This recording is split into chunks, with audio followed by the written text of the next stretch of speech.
Et si je vous disais que ce ne sont pas vos jambes qui vous lâchent, mais que c'est vous qui, sans le savoir, les abandonnez un peu plus chaque jour, ce que vous allez découvrir pourrait changer le cours de votre vieillesse. Je suis médecin. Je l'ai été pendant plus de 40 ans.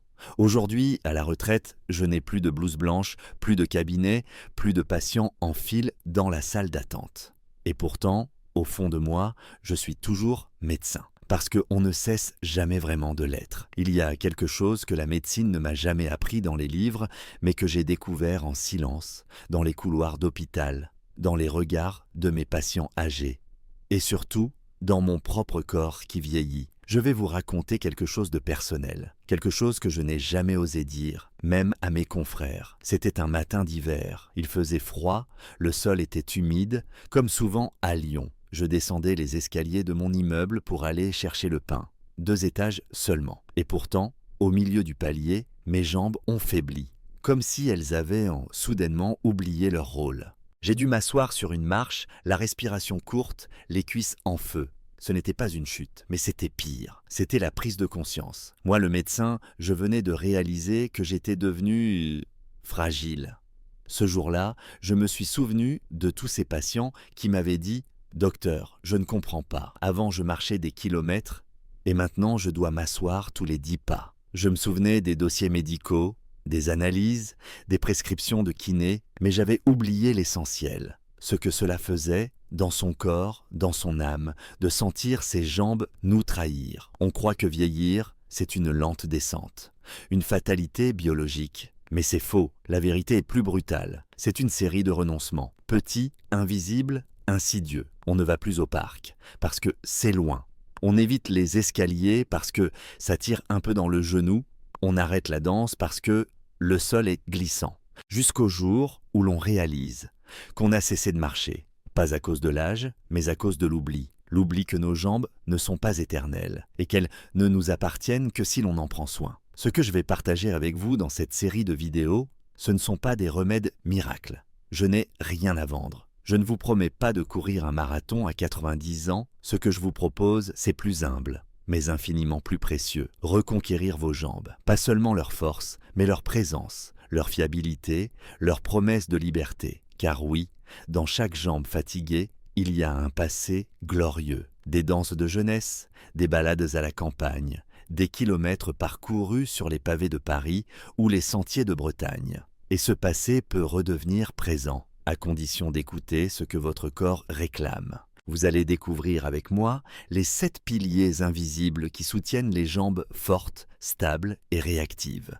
Des vitamines, des minéraux, des signaux oubliés, mais fondamentaux. Vous comprendrez pourquoi certaines douleurs, certaines chutes, certaines raideurs ne sont pas normales, mais évitables. Et surtout, vous apprendrez à agir concrètement chaque jour pour retrouver votre équilibre. Car le vrai drame n'est pas la vieillesse, c'est de croire qu'il est trop tard. Alors, si vous aussi, vous avez senti vos jambes trembler au réveil, si vous avez déjà évité une marche de peur de tomber, si vous redoutez un jour de ne plus pouvoir vous lever seul, restez avec moi. Jusqu'à la fin, je vous promets que vous ne verrez plus jamais vos jambes de la même manière. Et si vous voulez que cette chaîne continue à diffuser des conseils utiles, bienveillants et fondés sur l'expérience de terrain, je vous invite à vous abonner maintenant. Activez la petite cloche, laissez un « j'aime » si vous trouvez mes paroles justes.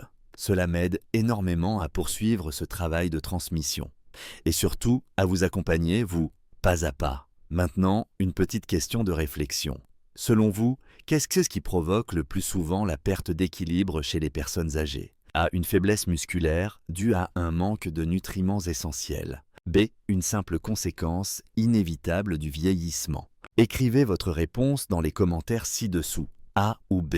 Et surtout, expliquez pourquoi. J'ai hâte de lire vos réflexions. Parce que comprendre, c'est déjà commencer à guérir. J'ai vu les jambes d'hommes et de femmes vieillir, lentement, silencieusement. J'ai vu des muscles fondre sans bruit, des os se fragiliser sous la peau comme du verre prêt à se briser, et des regards se détourner du sol de peur d'y tomber un jour pour ne plus se relever. Aujourd'hui, à la retraite, je repense à tous ces patients et à mon propre corps avec une acuité nouvelle. car ce que j'ai compris trop tard et que je veux vous transmettre aujourd'hui, c'est que nos jambes ne vieillissent pas seulement avec le temps. Elles s'effondrent quand les fondations invisibles de notre organisme se fissurent. Ces fondations, ce sont des nutriments, des molécules discrètes, gigas, mais absolument vitales. La première de ces fondations, c'est la vitamine D. Je me souviens d'André, 82 ans, qui venait me voir chaque automne, toujours plus courbée,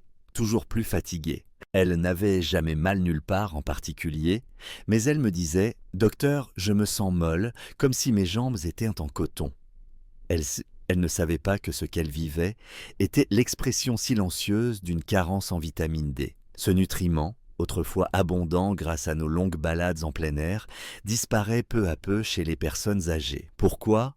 Parce que leur peau, plus fine, produit moins de vitamine D sous l'effet du soleil, parce qu'elles sortent moins, parce qu'elles ont peur du froid, ou simplement parce qu'elles n'ont plus personne pour les accompagner dehors. Et pourtant, sans cette vitamine, le calcium, notre ciment osseux, ne peut plus s'accrocher à la structure. Résultat, les os deviennent creux, friables, et le moindre choc peut provoquer une fracture du col du fémur. Mais ce que l'on oublie souvent, c'est que la vitamine D ne sert pas qu'à solidifier l'os. Elle est également impliquée dans la contraction musculaire, dans la rapidité des réflexes, dans l'équilibre. J'ai vu des patients retrouver leur coordination simplement en rétablissant leur niveau de vitamine D. Ils n'avaient pas besoin de béquilles ni de kinésithérapie intensive. Ils avaient besoin de lumière, 15 minutes par jour, bras et jambes exposés, tôt le matin ou en fin d'après-midi. Et quand le soleil manque, les sardines, les œufs, les champignons, et parfois un complément bien dosé, suffisent à raviver ce feu intérieur qu'on croyait éteint.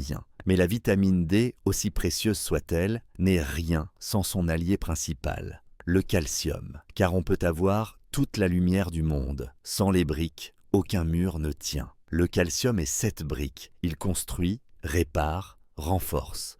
Pas seulement l'os, mais aussi le muscle.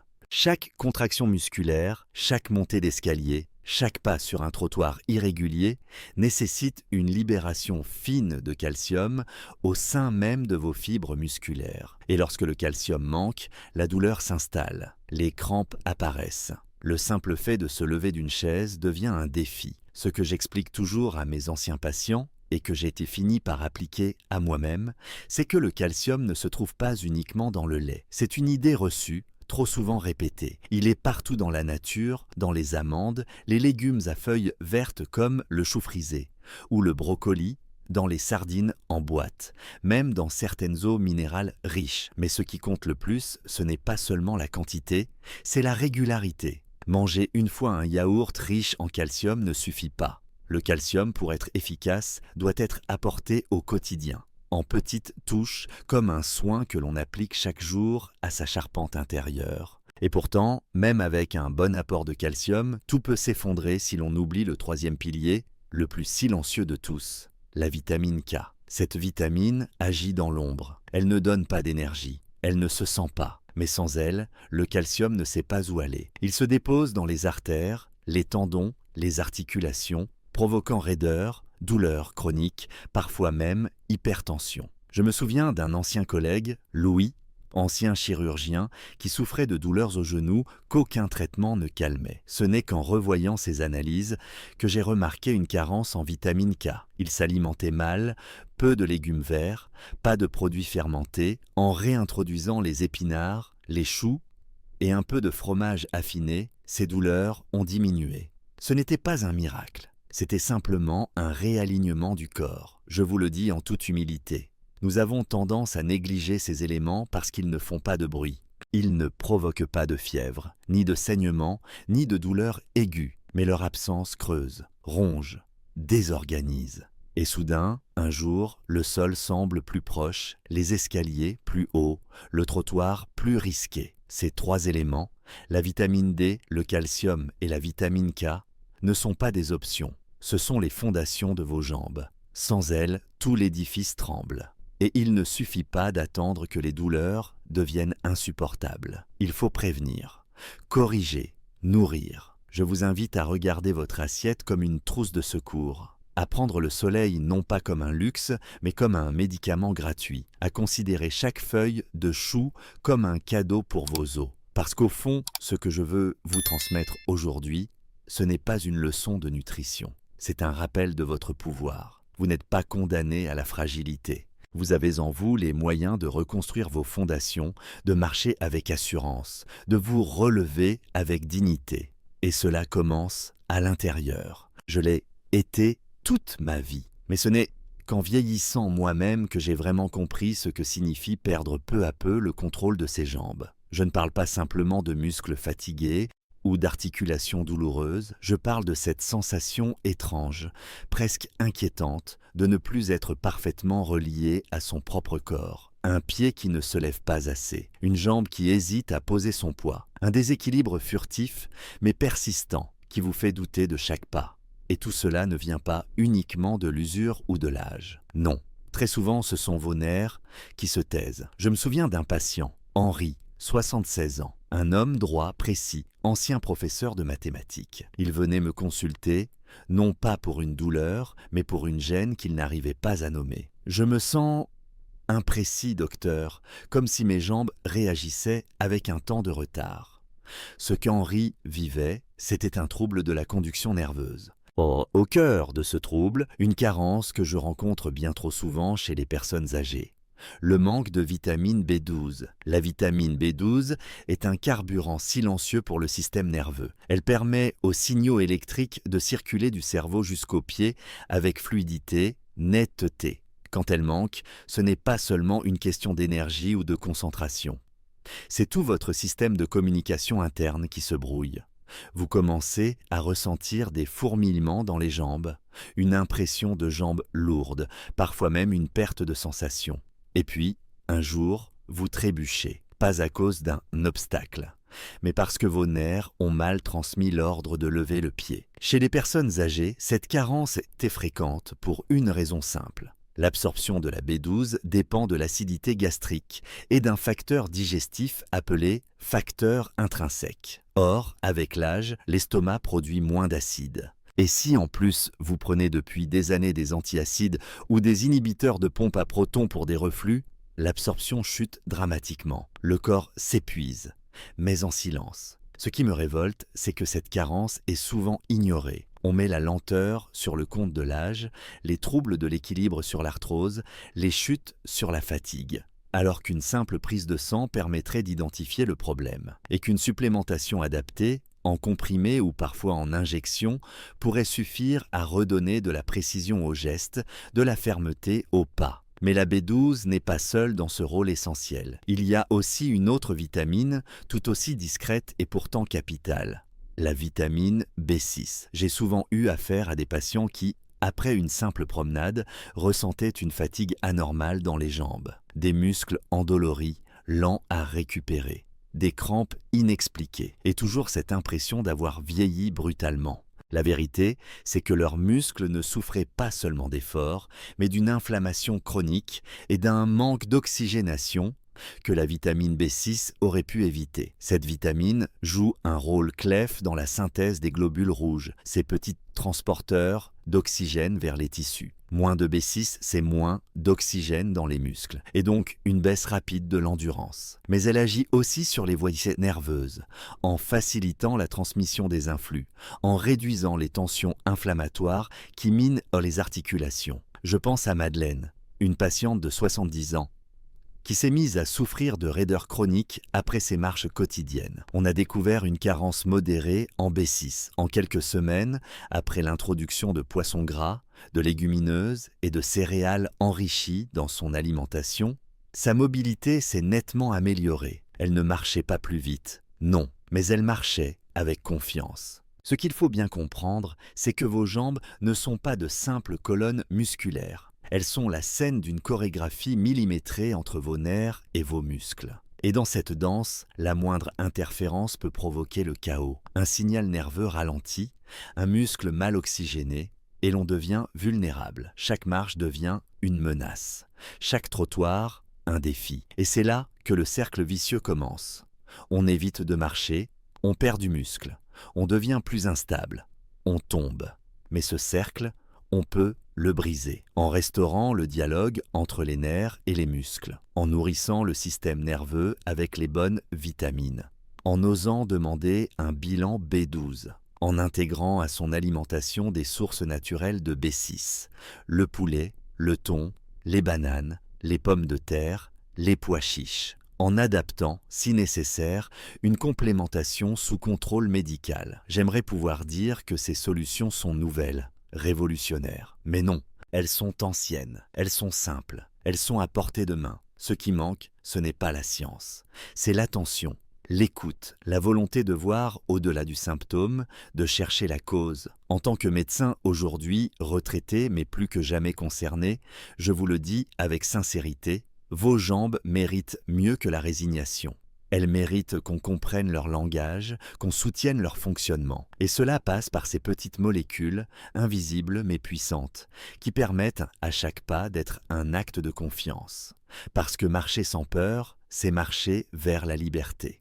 Tout au long de ma carrière, j'ai appris que les douleurs du corps ne disent pas en pas toujours leur nom. Elles se glissent dans le quotidien sous forme de crampes nocturnes, de fatigue diffuse, d'une sensation de lourdeur qui vous suit jusque dans le moindre effort. Chez mes patients âgés, ces plaintes étaient fréquentes, mais rarement prises au sérieux. On me disait « Ce n'est rien, docteur, ça passe ». Mais moi, je savais que ce « rien » était souvent le signe d'un déséquilibre profond, d'un manque oublié, discret, mais essentiel. Aujourd'hui, je veux vous parler de deux minéraux que l'on relègue trop souvent au second plan, mais qui, à mes yeux, sont de véritables piliers du mouvement humain. Je parle du magnésium et du potassium, des noms que vous avez probablement déjà entendus, mais que vous n'avez peut-être jamais associés à vos douleurs de jambes, vos tremblements ou vos réveils en sursaut à cause d'un mollet figé par une crampe.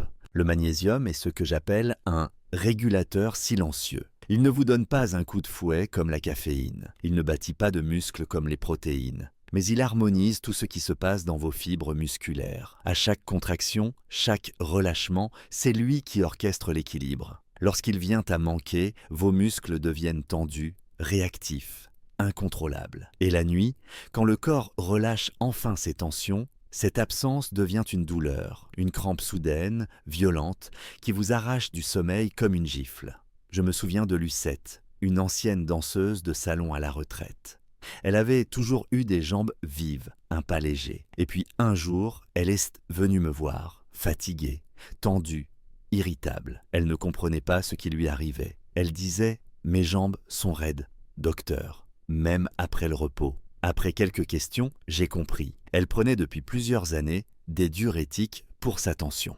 Elle suivait un régime pauvre en fruits secs, peu de légumes à feuilles. Son magnésium était tombé à un niveau critique. Ce que beaucoup ignorent n'anxiète est que le stress, les médicaments pour le cœur, les reflux ou même certains antibiotiques diminuent les réserves de magnésium dans l'organisme. Et que ce déficit ne se manifeste pas par une douleur franche, mais par une lassitude musculaire, des fourmillements, parfois même des troubles du sommeil ou une humeur changeante. Chez les personnes âgées, cette carence est presque épidémique et pourtant si simple à corriger. Je recommande toujours d'agir d'abord avec l'alimentation.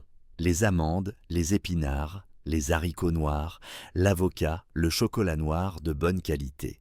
Ce sont des trésors de magnésium. Et si cela ne suffit pas, certaines formes de compléments, comme le magnésium citrate ou glycinate, sont très bien tolérées, même chez les plus fragiles. Je ne parle pas ici d'une pilule miracle, mais d'un appui pour redonner aux muscles sa souplesse, sa capacité à se détendre, à ne plus se crisper au moindre effort. Mais le magnésium n'agit pas seul. Il travaille main dans la main avec un autre minéral, le potassium. Et là encore, je repense à un patient, Marcel, ancien maçon, robuste, endurant. Il m'avait dit un jour « C'est curieux, docteur, mes jambes tremblent quand je reste debout trop longtemps. » Ce n'était ni une question de fatigue ni de circulation. C'était une faiblesse nerveuse, provoquée par un manque de potassium. Ce minéral joue un rôle fondamental dans la transmission des influx entre les nerfs et les muscles. Sans lui, le signal devient instable. Vos jambes se mettent à vibrer, à flancher, parfois sans prévenir. Le potassium est aussi un protecteur de la masse osseuse. Il neutralise l'excès d'acidité dans le corps, cette acidité silencieuse qui fragilise les os, les ronge lentement. C'est une fonction que peu de gens connaissent, mais qui explique pourquoi une alimentation riche en fruits et légumes réduit les risques d'ostéoporose. Le potassium ne se trouve pas uniquement dans les bananes, c'est ce qu'on dit trop souvent, mais aussi dans les pommes de terre, avec la peau, les patates douces, les lentilles, les oranges, les avocats, les épinardes. Chez les personnes âgées, je vois souvent deux erreurs. Soit un régime trop pauvre en végétaux frais, soit une peur injustifiée du potassium en raison de problèmes rénaux mal compris. Oui, il faut être prudent et surveiller ses taux si l'on a une maladie des reins. Mais dans la majorité des cas, une alimentation variée et équilibrée est parfaitement sûre et bénéfique. Le danger, ce n'est pas l'abondance de potassium, c'est sa disparition silencieuse. Ce qui me touche profondément, c'est que ces deux minéraux ont une influence immense sur la qualité de vie. Et pourtant, ils sont négligés, oubliés dans les prescriptions classiques. Comme si la fatigue musculaire, les crampes, les tremblements ou la lenteur n'étaient que des détails du grand âge, des fatalités inévitables. Mais non, ce sont des appels à l'aide, des signaux qu'il faut savoir lire. Je dis toujours à mes patients, vos jambes parlent, écoutez-les. Et parfois, ce qu'elles réclament, ce n'est pas plus d'exercice, mais simplement plus de nutriments, plus de respect, plus d'attention.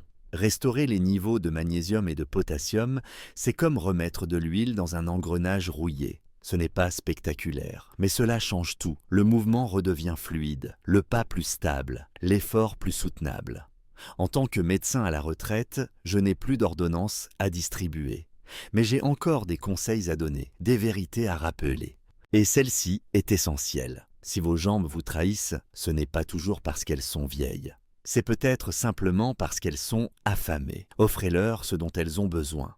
Et vous serez surpris de voir à quel point elles peuvent encore vous porter loin. Je me tiens aujourd'hui, devant vous, non plus dans un cabinet, mais dans la mémoire de ce que j'ai appris au fil de 40 années d'écoute, d'observation et de soins. Je n'ai plus de stéthoscope autour du cou. Mais j'ai en moi le poids vivant de milliers de récits de vieillesse. Ce que j'aimerais vous transmettre maintenant, c'est bien plus qu'une prescription. C'est une prise de conscience, une ouverture, une vérité simple, mais qu'on oublie trop souvent. Nos jambes ne vieillissent pas toutes seules. Elles nous accompagnent aussi loin que nous les nourrissons, que nous les sollicitons, que nous croyons en elles. Je me souviens de Paul, 69 ans, ancien conducteur de train. Il avait parcouru la France entière sur des rails, mais à la retraite, il avait cessé de marcher. Non pas parce qu'il en était incapable, mais parce qu'il n'en voyait plus l'utilité. Il me disait « À quoi bon? Je n'ai nulle part où aller. » Et ses jambes se sont affaiblies, non pas par maladie, par abandon. C'est cela qui me frappe le plus chez beaucoup de mes patients âgés. Ce ne sont pas leurs muscles qui s'éteignent en premier, c'est leur envie. On parle beaucoup de nutrition, de vitamines, d'os et de nerfs, à juste titre, mais on parle peu de ce moteur intérieur, de cette volonté de continuer à bouger, à sortir, à vivre. Je suis convaincu, après toutes ces années, que l'entretien des jambes ne passe pas uniquement par ce qu'on mange, mais aussi par ce que l'on décide de faire avec son corps. Il y a quelque chose de fondamental que j'ai appris. Le mouvement est une nourriture. Marcher, c'est dire à son corps qu'il est encore utile. C'est rappeler à ses muscles qu'ils ont un rôle. C'est dire à ses jambes qu'on a encore un projet, même modeste. 10 minutes de marche par jour ne sont pas seulement bénéfiques pour le cœur ou les articulations. Elles sont un acte de résistance, une façon de refuser l'immobilité. Mais attention, marcher sans conscience ne suffit pas. Il faut marcher avec écoute, avec respect, avec régularité. Trop de personnes âgées s'épuisent à vouloir rattraper le temps, à faire trop d'un coup, à reproduire ce qu'elles faisaient il y a 20 ans. Et elles finissent par se blesser, se décourager. Le secret, c'est la constance. Ce n'est pas la quantité, mais la fidélité au geste. Je recommande souvent à mes anciens patients de marcher après les repas, même 5 à 10 minutes. Cela stimule la digestion, évite les raideurs, régule le sucre. Et surtout, cela ancre un rythme dans la journée. La marche, lorsqu'elle est régulière, devient un rituel. Un moment pour soi, pour observer le ciel, pour croiser un voisin, pour se sentir vivant. Mais il ne faut pas se limiter à la marche. Il faut aussi penser à renforcer les muscles profonds, ceux qui maintiennent l'équilibre, ceux qui nous empêchent de tomber lorsque le trottoir est inégal, lorsqu'un objet surgit sur notre chemin. Je ne parle pas ici de musculation intense. Je parle de mouvements simples, à faire à la maison, se lever d'une chaise sans s'appuyer sur les bras, monter un petit escalier plusieurs fois dans la journée, tenir sur une jambe en se brossant les dents. Ces gestes, s'ils sont répétés, deviennent puissants. Ils construisent une sécurité intérieure. Et puis, il y a un point essentiel qu'on oublie souvent, la posture. Beaucoup de chutes ne viennent pas d'un manque de force, mais d'un déséquilibre postural. Une tête penchée, un dos voûté, des épaules en avant, et l'on perd son centre de gravité. J'ai toujours encouragé mes patients à s'étirer, à se redresser, à marcher en regardant devant eux, non pas au sol. Cela change tout. Le regard donne l'axe, et l'axe donne la direction. Je me souviens d'Yvonne, 83 ans, qui avait perdu confiance après une chute dans sa cuisine. Elle n'osait plus sortir, de peur de tomber à nouveau. Ensemble, nous avons repris les bases, renforcé les chevilles, se tenir sur une jambe, respirer profondément en marchant, ressentir le poids du corps se déplacer. Et petit à petit, elle a repris le contrôle, non seulement de ses jambes, mais aussi de sa vie. C'est cela que j'appelle la reconquête de l'autonomie, car au fond, il ne s'agit pas seulement de bien marcher. Il s'agit de pouvoir se lever seul le matin, d'aller chercher son courrier sans appréhension, de monter les escaliers de sa maison sans hésitation. Il s'agit de pouvoir dire « je peux encore ». Cette phrase-là est plus précieuse que n'importe quel médicament. Et si je devais résumer tout cela en un mot, ce serait confiance. La confiance ne se donne pas. Elle se construit, jour après jour, par de petits gestes cohérents, soutenue, respectueux de son corps. Elle se bâtit avec de la patience, de l'écoute, de la persévérance. Et elle s'incarne, oui, dans nos jambes. Aujourd'hui, je ne suis plus là pour prescrire. Je suis là pour témoigner, pour rappeler que tant que l'on bouge, tant que l'on agit, tant que l'on croit encore possible de se lever, rien n'est perdu. Nos jambes sont des alliés fidèles. Elles les nous ont portés toute une vie. Il est temps, maintenant, de les honorer à notre tour, par l'attention, par le soin, par le mouvement. Et vous verrez, à partir du moment où l'on décide de ne plus subir, mais de reconstruire, centimètre par centimètre, muscle par muscle, pas après pas, quelque chose de profond change. Ce n'est pas seulement le corps qui se redresse, c'est la personne tout entière. Ce que vous venez d'entendre ou de lire n'est pas seulement une série de conseils médicaux. C'est le fruit de toute une vie passée à écouter des corps fatigués, à observer des jambes qui hésitent, à voir des regards s'éteindre à mesure que la mobilité s'effondre. Je suis médecin, oui, mais avant tout, un homme qui vieillit, comme vous peut-être, un homme qui comprend, dans sa chair et dans son cœur, ce que cela signifie de perdre un peu d'indépendance, un peu de dignité, simplement parce que nos jambes ne suivent plus. Mais ce que je veux que vous reteniez, profondément, c'est ceci, le déclin n'est pas une fatalité. Il commence souvent dans nos habitudes, dans nos oublis, dans notre résignation silencieuse. Et il peut être freiné, inversé, parfois même complètement évité, si l'on agit à temps, en nourrissant correctement son corps, en respectant ses besoins, en bougeant un peu chaque jour, en écoutant les signes que nos jambes nous envoient. Ces jambes, nous les avons tant sollicitées au cours de notre vie. Pour courir après un bus, pour porter un enfant, pour danser, pour gravir des escaliers, pour marcher dans la rue avec la tête haute. Elles méritent aujourd'hui notre attention, notre reconnaissance. Ce n'est pas un luxe, ce n'est pas une coquetterie, c'est une question de qualité de vie, d'autonomie, de liberté. Alors oui, il faut du courage. Il faut parfois affronter l'orgueil blessé de se sentir plus lent, plus fragile. Mais ce courage est payant. Il nous rend à nous-mêmes, car lorsque les jambes retrouvent leur force, même partiellement, c'est tout notre être qui se relève.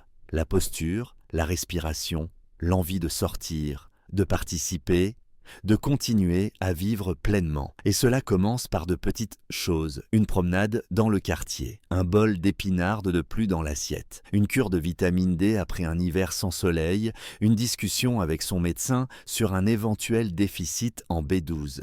Rien de tout cela n'est spectaculaire, mais tout cela est puissant. Le vrai secret, c'est la régularité, la fidélité à soi-même. Parce qu'au fond, prendre soin de ses jambes, c'est prendre soin de sa liberté. Leçon de vie à retenir. Ce que nous ne nourrissons pas s'atrophie. Cela vaut pour les muscles, pour les nerfs, pour les os, mais aussi pour l'espérance. La santé ne se récupère pas dans les derniers instants. Elle se cultive un peu chaque jour dans nos gestes, nos choix, notre volonté de rester debout, malgré tout. Et cette responsabilité est entre nos mains, quel que soit notre âge. Question pour vous, selon vous, quelle est la chose la plus difficile quand on commence à perdre en mobilité?